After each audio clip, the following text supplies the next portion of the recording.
Welcome back to my review of Escaping Emotional Abuse, a book written by Lauren Matthias, copyright 2019.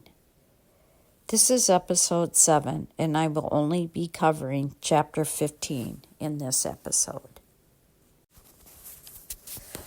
Chapter 15, Foolish Love. We are now in late August of 2014. Lauren's husband is still in D.C. saying he was looking for a job. Lauren kept believing in him and even expressed to a few friends that she thought she would probably be moving there soon. However, it was obvious that they weren't even talking on a regular basis, as Lauren learned about her husband's life through following him on his social media. As I read this part, the term estranged started filling my thoughts.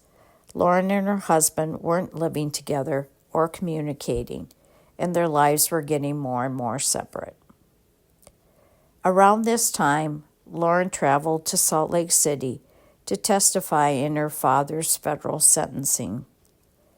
His legal battles have been going on for years, starting in 2001, when he was disbarred from the practice of law for misappropriating client funds.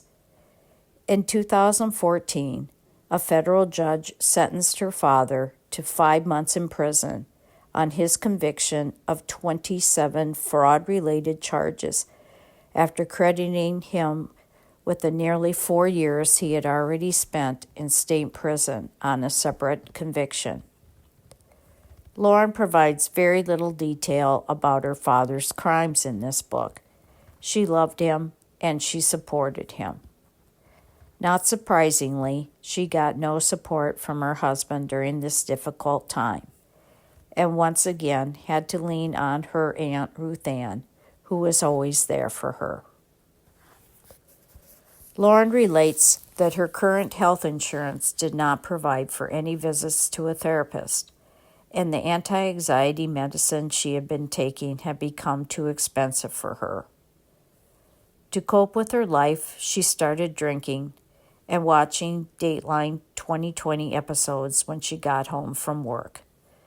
Lauren writes, "In an attempt to put aside all of my pain and to simply survive, I was drinking. It was a secret I was keeping from my husband because I knew he would use it against me. I knew he would be angry, and he would berate me for trying to cope with a difficult situation in the best way I knew how at the time. I knew he would use our religion against me, but I was angry. I was angry at how he used religion to control me, angry at how he always told me what was right and wrong without any discussion. Angry that he never felt I was spiritual enough or good enough. Angry that he pretended to be so righteous, and yet he was so cruel and indifferent to me." I found it interesting that after sharing a year and a half of details about the emotional abuse she felt she was getting from her husband during the marriage, she didn't mention religious manipulation until this time in the book. Lauren continues in this chapter and talks about the anger at what she calls the cultural lessons she had been fed from the Mormon Church, the Mormon family fairy tale that she just was not achieving in her life. Lauren writes, "I was unsure about my husband's motives for refusing to live with me. Was it to punish me? To blame me for taking the job in Boise? I told some friends I thought he wanted a divorce, but he just wanted me to be the one who did it. I started aching for his love and acceptance, even more as he continually pulled away. When I told him it would feel good if he called to make sure I made it home safely each night after work, he stopped checking in. I knew his behaviors were manipulative, a constant power struggle, but I still craved his approval. I personally was speechless at this point in reading this in the book. As their lives were drifting apart, that Lauren desperately wanted her husband even more to love and to accept her. We now get a glimpse into the 3 years that Lauren knew her husband prior to her marriage. Lauren blames getting into a relationship with him because of her weakness and vulnerability that allowed her to be susceptible to exploitation. She was earning a very meager salary as a reporter, and her family home had just been lost due to her dad's legal troubles. Finally, her parents had just announced that they were getting divorced. Lauren relates that her husband started dating her while she was a reporter in Pocatello, Idaho. It was a 3.5-hour drive for him that he made often, and he would bring gifts and love letters, even though they barely knew each other. He emailed and asked her if he could come visit. He had gifts that he wanted to bring her from his recent trip to Paris. She told him, "Please don't come." He sends an email saying that despite her wishes, he was still coming. Lauren replies that she is sorry, but, quote, "I know I will never have feelings for you," unquote. Being hurt by what Lauren said, her husband asked, could he come for closure? And Lauren, even though she had told him no, please don't come, she allows him and says yes. She justified it that because they were both hurt people, and she thought maybe they could heal their wounds together. As August 2014 ends, Lauren purchases an online divorce kit.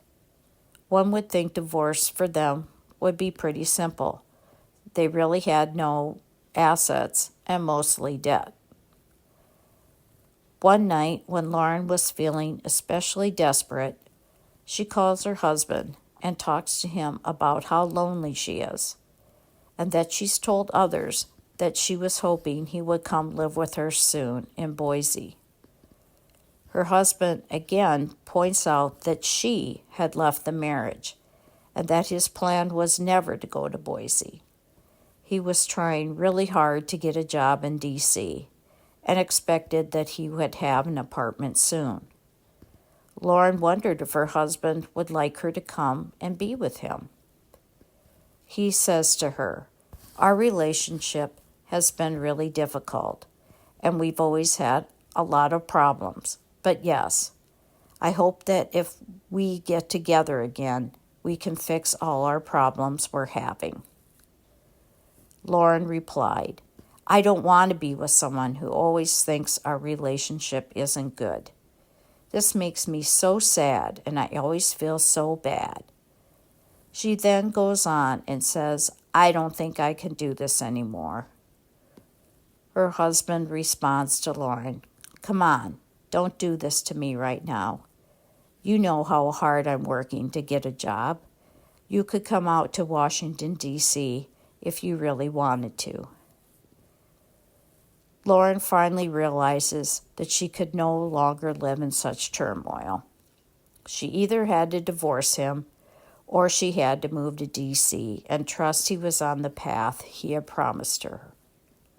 She says to him, "Okay, I'll come. Just give me the word and I'll quit that day. I'm ready to make this work, whatever it takes."